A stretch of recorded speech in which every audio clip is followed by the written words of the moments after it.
Bonjour à tous, c'est Vincent. Je suis extrêmement heureux de vous retrouver aujourd'hui pour une vidéo super importante, super intéressante pour vous qui souhaitez obtenir votre diplôme DALF C1. Avec Marine, qui est professeure ici à French School TV, on vous propose la production orale du DALF C1 complète. Alors, il faut savoir que cela se passe en deux parties. Dans la première partie, vous avez 1 heure, j'ai bien dit 1 heure, pour préparer un exposé argumenté à partir de 2 documents textes et une problématique, une question que l'on vous donne à l'avance. Pendant cette heure de préparation, on lit les textes, on identifie les arguments et les informations du texte, des 2 textes qui vont nous permettre de répondre à cette question. Bien évidemment, il va falloir que l'on développe ces idées avec nos explications et arguments personnels. Bien sûr, si on peut ajouter des arguments personnels qui ne sont pas dans les documents, ce sera également valorisé. J'en profite surtout et aussi pour dire merci à notre partenaire Didier Fleu qui nous a donné l'autorisation d'utiliser les documents de ce livre, la Bible pour ceux qui veulent se préparer au DALF C1, C2. DALF C1, C2, 100% réussite chez Didier Fleu. On vous met le lien dans la description de cette vidéo. Première partie. Exposé, argumenté à partir de documents déclencheurs, c'est parti. Mais avant de commencer, on vous rappelle que si vous cherchez une formation efficace, accessible, économique et qui répond vraiment à vos attentes, venez participer à nos cours de formation au DALF C1. On vous met les liens dans la description avec les différentes options qui se présentent à vous, de la plus économique à la plus complète. Bienvenue pour l'examen du DALF C1. Alors l'examen se passe en 2 parties. Dans la première partie, vous allez présenter votre exposé à partir du sujet que vous avez choisi et des documents que vous avez lus. Moi, je vais vous écouter et quand vous aurez terminé, ensuite, après, on aura un débat sur le thème que vous avez choisi et les arguments que vous avez présentés. Ça va? Oui, c'est clair? C'est clair. On peut commencer? On peut commencer. Eh bien, c'est parfait. Quand vous voulez, je vous écoute. Merci. Alors, j'ai choisi le thème numéro 4. La médecine alternative a-t-elle un avenir? Donc là, nous avons 2 textes. Le premier texte présente plutôt les aspects négatifs de cette médecine alternative, avec les problèmes que cette médecine peut engendrer. Ensuite, nous avons un autre texte qui se pose plutôt comme une solution au problème du premier texte. Donc, ces 2 textes, ils sont une définition aussi de ces médecines alternatives. Donc, les médecines alternatives, ce sont des médecines non conventionnelles. Dans les textes, elles sont appelées PSNC. Donc, ce sont des médecines comme le Reiki, comme l'acupuncture, la sonothérapie, tout ce type de médecine qui n'est pas considéré comme de la médecine classique. D'accord. Pour analyser ces 2 textes, je vais donc poser la question suivante, la question qu'on nous pose: la médecine alternative a-t-elle un avenir? Pour répondre à cette question, je vais tout d'abord me focaliser sur les critiques de ces médecines alternatives et ensuite j'essayerai d'expliquer quel type de reconnaissance pourrait encadrer ces médecines à l'avenir. D'accord. Donc tout d'abord, comme je l'ai dit, je vais d'abord commencer par l'aspect plutôt négatif. Avant tout, il faut dire que ce type de médecine est en augmentation un peu partout en France. Dans le premier texte, Claire Ciré nous donne l'exemple de plusieurs villages où ce sont parfois les seuls types de médecine En effet, en France, il y a un problème de déserts médicaux et donc on peut imaginer que ces médecines remplacent les médecines classiques qui sont inexistantes dans certains territoires. Cependant, ces médecines ont un manque de validation assez important de la part de la communauté scientifique en général. En effet, dans le premier texte, Swan Gong, qui est le cofondateur d'un centre spécialisé dans cette pratique, nous dit tout de même que cette médecine n'est basée sur en fait aucune preuve scientifique. Nous n'avons aucun résultat testé ou approuvé par des tests scientifiques. On peut donc imaginer que certains dangers peuvent être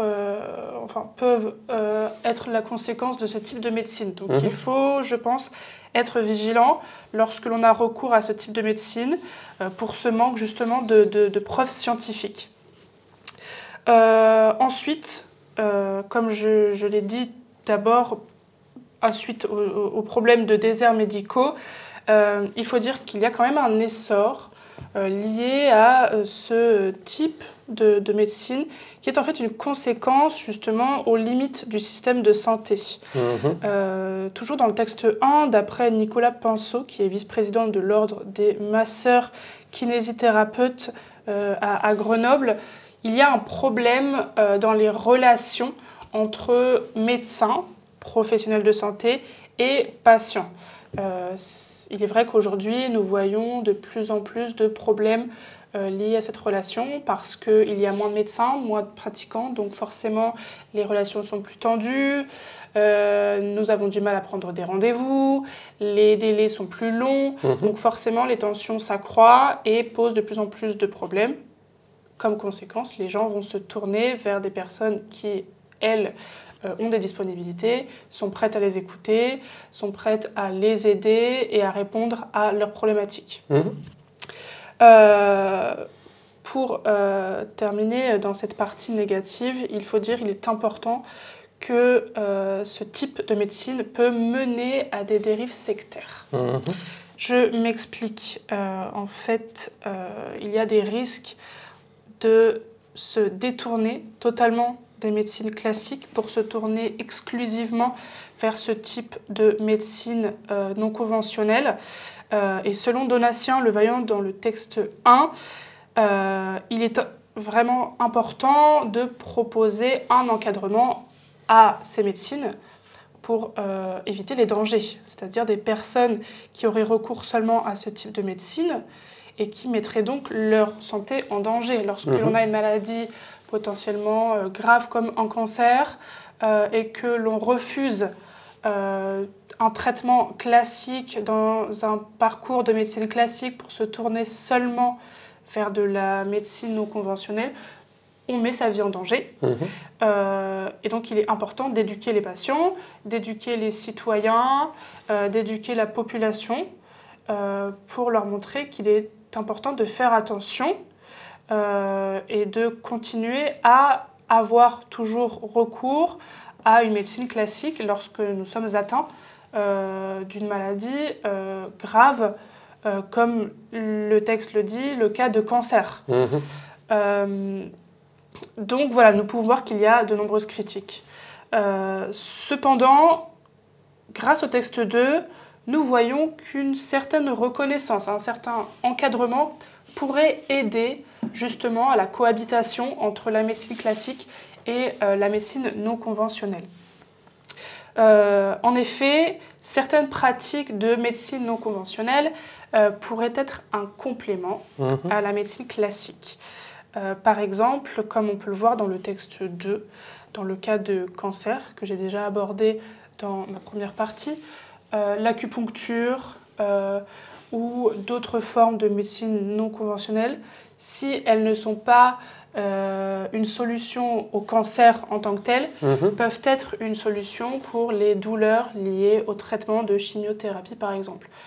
Nous pouvons donc imaginer que certains patients qui ont recours à un parcours de système, un parcours de médecine classique, peuvent aussi se tourner vers une médecine conventionnelle pour aider aux douleurs, aux problèmes liés à cette chimiothérapie. Par exemple, quelqu'un qui a des douleurs dans le dos ou dans les muscles, quelqu'un qui fait un peu de sport peut avoir recours à l'acupuncture. Ça n'est pas un problème. D'accord.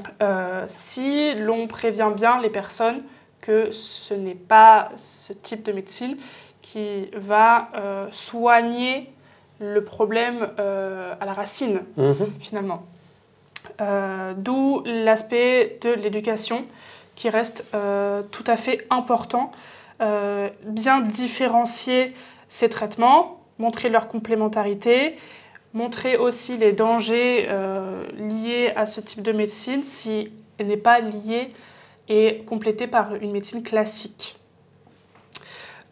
Donc l'encadrement, en effet, je crois, pourrait être une solution pour réduire ces risques. C'est-à-dire, on pourrait imaginer des statuts, des formations, un cadre avec des règles, des limites, des explications, autant pour les médecins que pour les patients.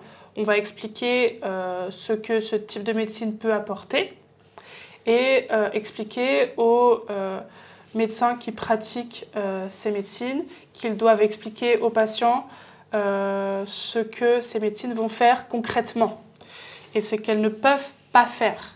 Voilà, il est important de bien montrer la complémentarité, mais aussi la différence entre ces deux médecines. Voilà, donc je pense par exemple qu'il serait important de montrer le statut de chaque personne, qu'est-ce qu'elle fait, est-ce qu'elle a une formation, où elle a obtenu cette formation, qu'est-ce que cela signifie, qu'est-ce que cette formation signifie, quelles sont vraiment les formes de médecine qui sont existantes, quels impacts elles peuvent avoir sur la vie du patient qui se tourne vers ce genre de médecine. Voilà, donc pour conclure, je pense qu'aujourd'hui, les médecines alternatives sont de plus en plus présentes, car le système sanitaire, qui est vaste, peut parfois être saturé dans certains pays comme la France.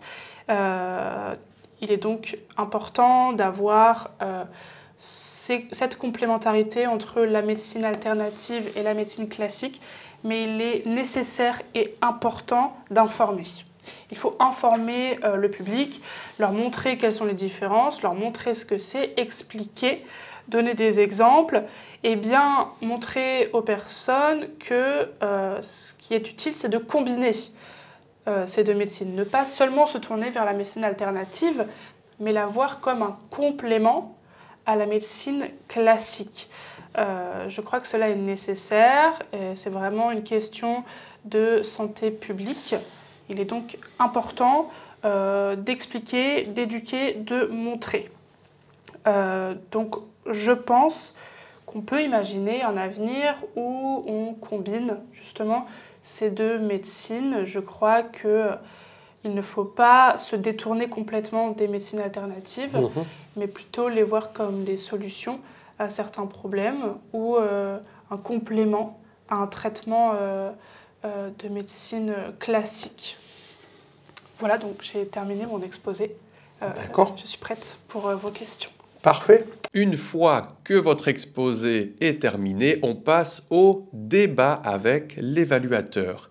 Ici, l'objectif, ce sera de répondre aux questions, aux contre-arguments de l'évaluateur qui vont être destinés, qui vont être ciblés sur les arguments que nous avons présentés, sur la question qui nous est posée et sur les informations présentes dans les documents. On va devoir préciser les informations que l'on a données, nuancer nos arguments ou tout simplement les défendre avec de nouvelles explications et exemples. C'est parti, on regarde la deuxième partie. Alors, tout à l'heure, dans la première partie, quand on a parlé un peu des dérives sectaires, vous m'avez dit qu'il fallait éduquer les patients, les personnes intéressées par ce genre de médecine alternative.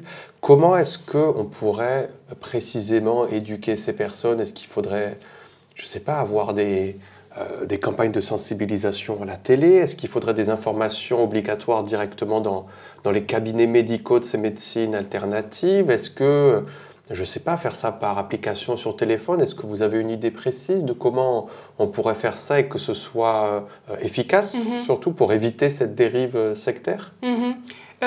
Je pense que les deux options que vous proposez sont bonnes. Je pense que les médias, comme toujours, sont une très bonne source d'information. Je pense que le gouvernement qui gère déjà la santé pourrait peut-être penser à une campagne de sensibilisation. Et je crois, en fait, simplement que les personnes qui pratiquent ces médecines se doivent d'expliquer et de montrer les limites des traitements qu'il ou elle propose. C'est-à-dire qu'il faudrait une formation pour ces pratiquants, non? Exactement, tout à fait. Une formation et une explication pour les personnes qui souhaitent prendre des rendez-vous chez ces personnes-là. Aujourd'hui, en France, nous avons une application qui permet de prendre rendez-vous chez des médecins, des dentistes, des kinés. C'est Doctolib. Doctolib, c'est vrai. Doctolib, voilà. Pourquoi pas ajouter ces pratiques alternatives sur Doctolib et ainsi avoir plus de réglementation, plus de limites et plus de contrôle peut-être aussi. D'accord, d'accord. Vous avez également parlé dans la deuxième partie, dans la partie éducationnelle un petit peu, de encadrer les médecins. Les médecins, on va dire, de médecine classique, non? Oui. Est-ce que vous pensez que ces médecins, ils vont être d'accord? Parce que je me mets moi à la place d'un médecin, je suis un médecin classique, j'ai fait énormément d'études, non, c'est très difficile de devenir médecin, et d'un coup on me demande en fait de recommander ou dédiaboliser les médecines alternatives. Est-ce que réellement, en tant que médecin classique, vous pensez qu'ils vont vouloir le faire? Parce que c'est un petit peu en compétition avec eux, non? Oui, bien sûr. Ensuite, je crois tout de même que la compétition reste assez moindre finalement entre la médecine classique et la médecine alternative.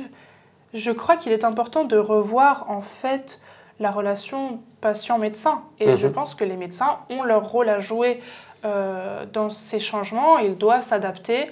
J'ai bien conscience qu'être médecin, ça demande beaucoup d'années d'études, beaucoup de travail. Aujourd'hui, il y a de moins en moins de médecins pour de plus en plus de patients. Justement, oui, ça va être difficile de former les médecins parce qu'ils sont déjà un petit peu la tête sous l'eau, non? Oui, bien sûr. Il faut essayer de s'adapter aussi à eux. Donc, penser à des formations qui soient le plus simple possible pour ces médecins, qui s'adaptent bien à leur rythme de vie assez fou et pouvoir les aider justement à suivre ces formations.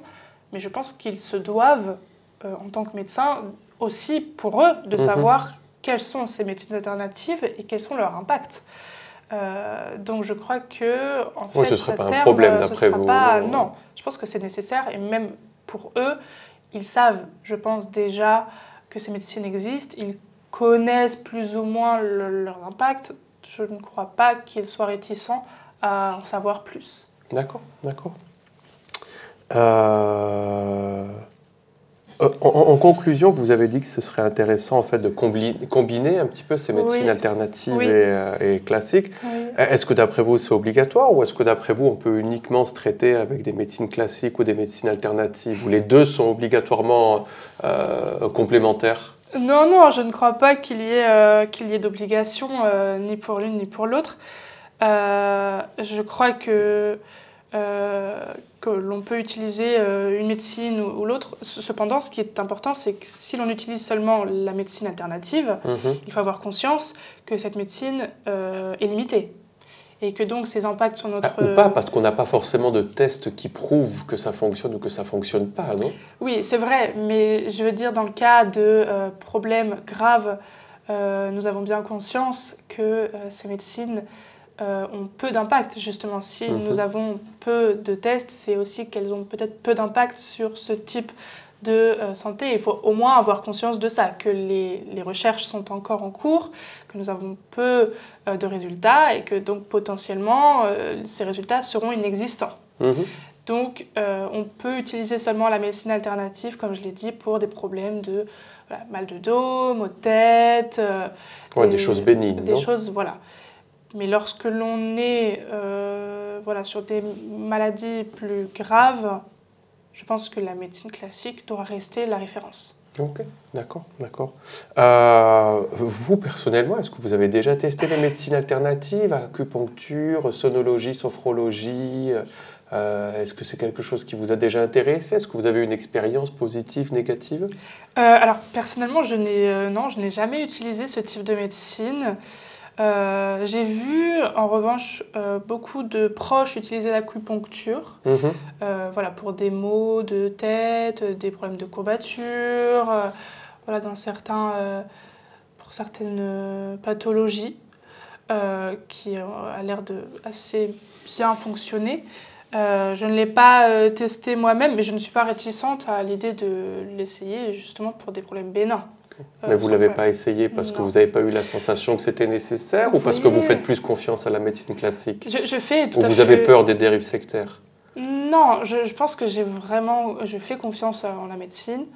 J'ai beaucoup de chance d'avoir accès à des soins pour tous les problèmes qui s'opposent à moi. Mais je pense que je n'ai pas encore eu l'occasion peut-être de tester ce genre de médecine. Vous ne fermez pas la porte à ça dans le futur? Je ne ferme pas du tout la porte à ça dans le futur. Ok, d'accord. Concernant un petit peu, on a parlé tout à l'heure du désert médical, les déserts médicaux. Est-ce que vous pouvez un petit peu expliquer par quoi vous voulez... Qu'est-ce que ça veut dire pour vous un désert médical? Oui, bien sûr. Un désert médical, en fait, c'est une zone qui peut être assez grande, en fait, où il n'y a aucun médecin ou dentiste ou kiné et où donc les habitants sont obligés de se déplacer parfois 1 heure, parfois plus, pour avoir accès à des soins. C'est des zones qui sont présentes aujourd'hui en France, dans beaucoup de territoires, et qui posent un problème d'accès aux soins pour les habitants de ces zones-là, et qui doivent donc être prises en compte pour trouver des solutions à ce problème de désert médical. Et qu'est-ce qu'on pourrait faire alors? Est-ce que vous avez une petite idée? Parce que pour moi, c'est très paradoxal en fait qu'on nous parle de désert médical et donc il n'y a pas de médecin, mais il y a beaucoup de personnes qui font de la médecine alternative. C'est-à-dire que si ces personnes qui font de la médecine alternative ont des patients clients, ça veut dire qu'il devrait y en avoir pour des médecins, non? Oui, je pense que en fait, là, ce qu'on voit aussi dans le texte, c'est que les personnes qui pratiquent les médecines alternatives profitent aussi de ce manque de médecins dans ces zones-là pour s'y installer, car elles savent qu'elles ont accès dans ces zones à un nombre de patients assez élevé, sans forcément de concurrence avec de la médecine classique. Donc voilà, pour elles, c'est vrai que c'est un territoire idéal. Ce qu'on pourrait faire, il y a beaucoup de choses à faire et il faut essayer de revoir l'organisation de la médecine en général et essayer de faire un peu ce que font d'autres pays et attirer les médecins dans ces zones-là, que ce soit des médecins français ou des médecins d'autres pays. Et je pense qu'il faut essayer faire venir des gens de l'étranger si c'est nécessaire. Voilà, c'est ça. Et donc, aider ces personnes-là à s'installer. Aujourd'hui, c'est ce qui existe en France. Il faut continuer dans cette dynamique-là, d'aider les personnes à s'installer dans ces territoires. Je ne sais pas, par exemple, leur proposer un logement ou un véhicule. Oui, des aides ou des extras un petit peu qui pourraient les aider, qui pourraient motiver à ce que les personnes s'installent. Oui, exactement. D'accord. J'ai une dernière question, ça concerne un petit peu les dérives sectaires. Oui. Parce que c'est un grand mot, qu'est-ce que ça veut dire un petit peu dérive sectaire? Comment est-ce que vous pouvez imaginer, vous, une dérive sectaire à partir d'une médecine alternative? Qu'est-ce qui pourrait se passer en fait? Ce qui pourrait se passer, j'imagine, c'est... Comment vous imaginez en fait une dérive sectaire à partir d'une médecine alternative? Parce que quand on va faire une séance d'acupuncture, comment est-ce qu'on va terminer dans une secte? Je pense que en fait, le problème de la dérive sectaire, c'est aujourd'hui cette idée qui existe que la science ne serait en fait qu'un leurre ou qu'elle ne répondrait pas vraiment à certains problèmes et se détourner de la science pour justement n'utiliser que ces médecines-là. faire la promotion de ces médecines-là, interdire l'accès à la médecine classique à ces personnes qui font partie de ce type de groupe, quitte à mettre ces personnes en danger. Je veux dire, aujourd'hui, on sait, on a des recherches scientifiques, la science a une histoire longue, et je crois qu'il faut continuer à promouvoir cette science dans le cas de maladies graves et mortelles.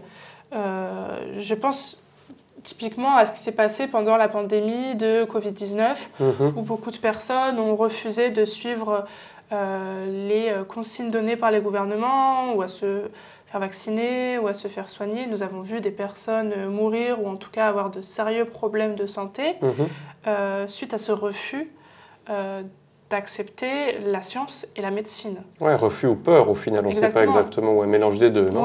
Ouais, tout à fait. D'où l'éducation, l'importance de l'éducation dans le domaine de la médecine en général.